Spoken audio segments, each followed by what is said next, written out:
All that for $200?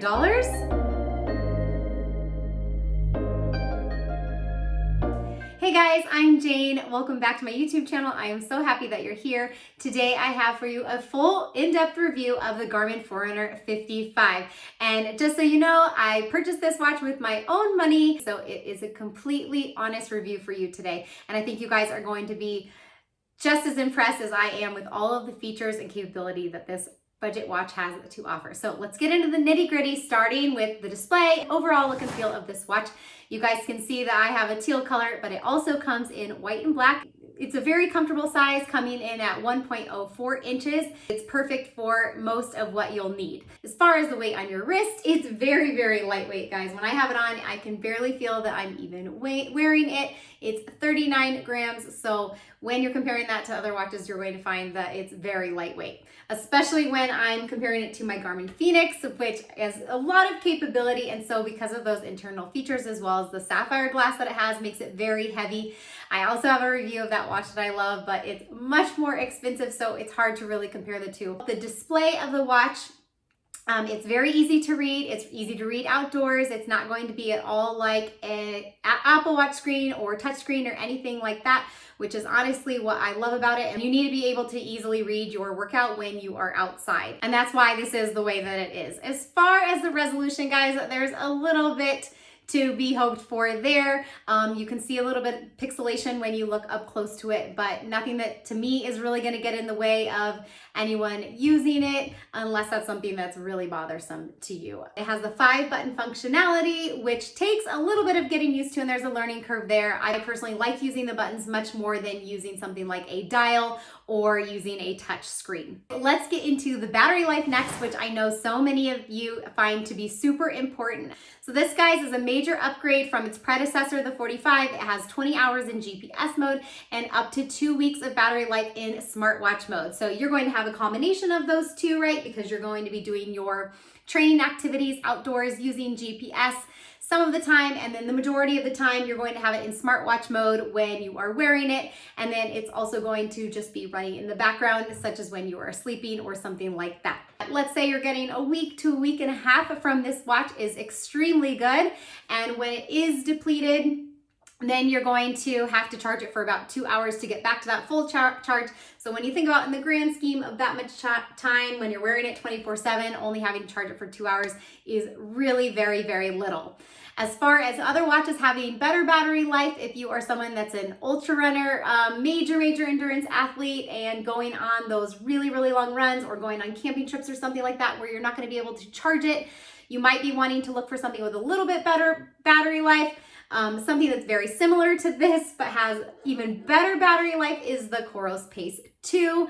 Lots of great things about this watch. I do compare the two in another video. I'm going to link that up here, and I think that will be really important for you guys to check out, because if you're interested in the Garmin 55, you may just be interested to find out all the Coros Pace 2 has to offer and how these guys compare. All right, guys, so next up we have the outdoor tracking accuracy. So out of the box, this watch is going to have GPS plus GLONASS going on, but you can actually change it. So you can choose to have GPS only, or you can also have GPS plus Galileo. So it kind of depends on the situation that you're in, and you might want to play around it to find what works best for you. But as far as accuracy is concerned, you guys are going to find that just like all the other Garmin watches before it, it has incredible accuracy. Now, it's never ever going to be perfect, but I really have no complaints. And for someone who runs as much as I do and getting that accuracy, I wouldn't have any qualms about recommending this to anyone to whom that is important. You also can use track mode, which is really cool and something the budget watches never had before. When you're running on track, it's going to get even more accurate reading than if you're just using GPS, and gets you all of those tight track turns that you want. Track mode makes it simple to know that you are getting those paces where you want them to be. If you're getting value out of this video, which if you're still watching, I sure hope that you are, I would appreciate if you guys press the like button below. It helps my channel. And if you do decide to purchase this watch, you can use one of my affiliate links below. It helps me continue to make videos, and I appreciate it very much. All right, guys, let's continue on. Number 4 is the heart rate sensor. So this actually uses the older model of the Garmin heart rate sensor, the Elevate V3, you're going to have to spend a little bit more money to get the updated one.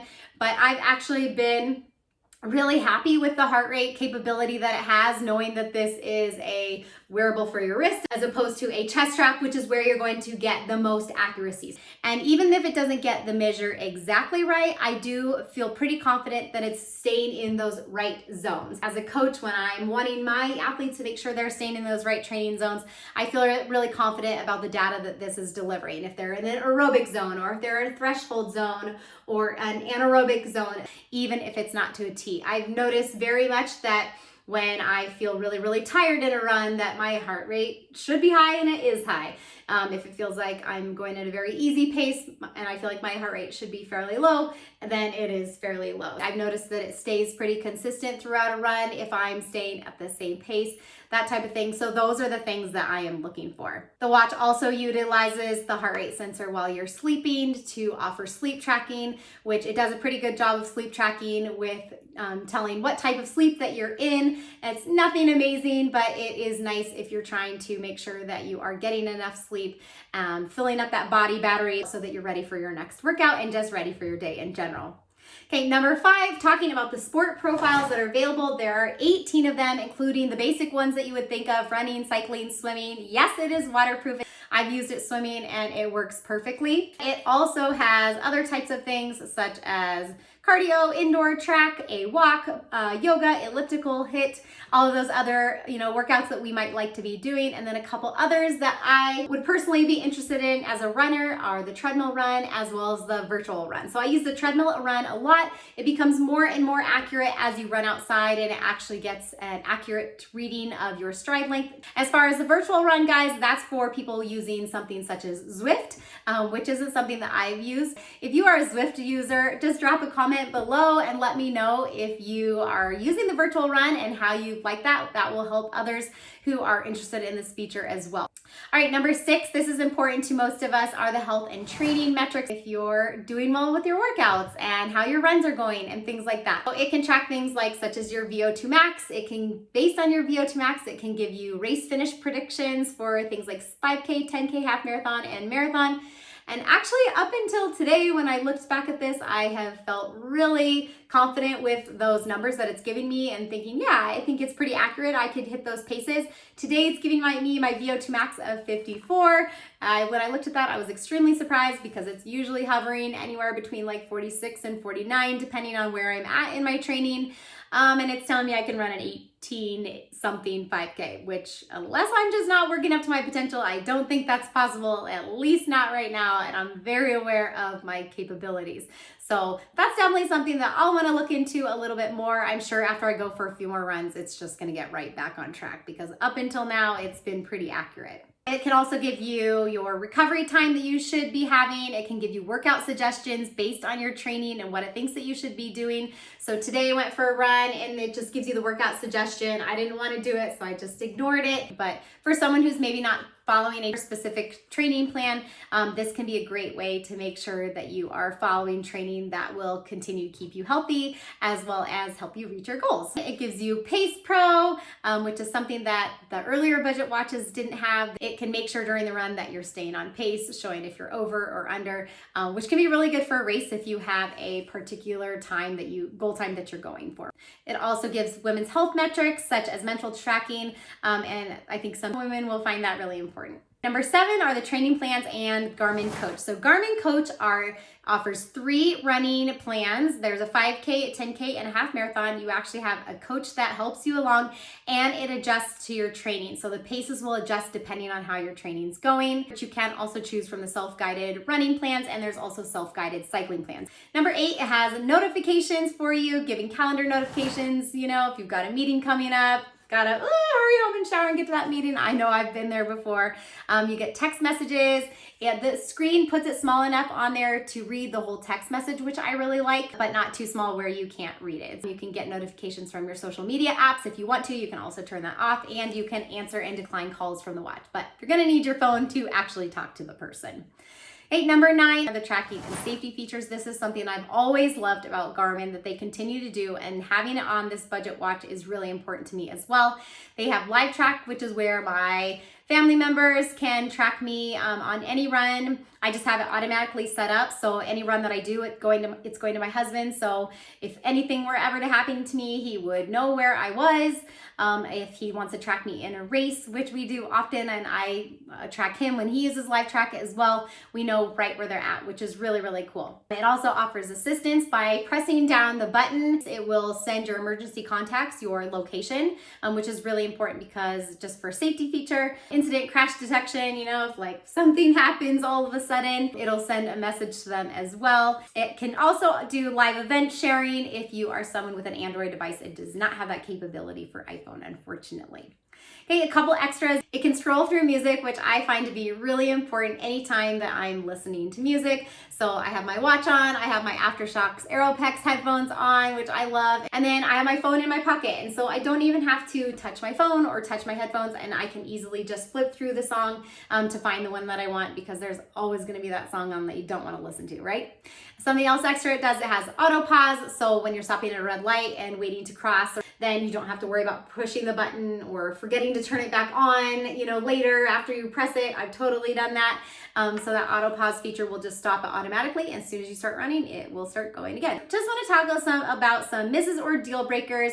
Not really misses in my opinion, because you can only give so much, right, for a $200 watch. It's pretty amazing what's offered. However, that doesn't necessarily mean that it's going to work for everyone. So if you're looking for a multi-sport mode, if you're a triathlon, it won't do those all together. So it's lacking that functionality.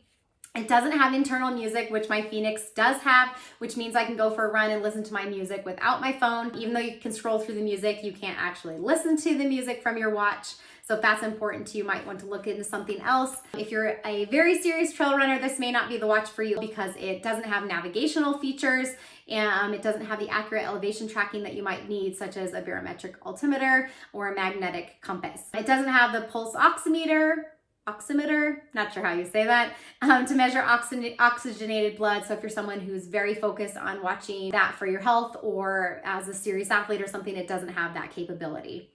But in the end, should you buy this watch? My answer is, if you are in the market for a budget watch, I cannot recommend this one enough. I mean, the features that it gives you are far beyond what I would imagine that you can get for this price point, especially knowing that I can get 1, 2, 3 of these watches for the price of my Fenix, which has tons of awesome features, but features that I don't even ever use. So keep that in mind when you are thinking about buying a watch that maybe has a lot more functionality. Just consider, are you going to be using all of those things? This watch is going to be great for most runners, in my opinion. All right, guys, if I missed anything and you have questions, please drop them below in the comments. I'm always happy to answer any questions that you have. Thanks for joining me today, and I will catch you guys in the next video.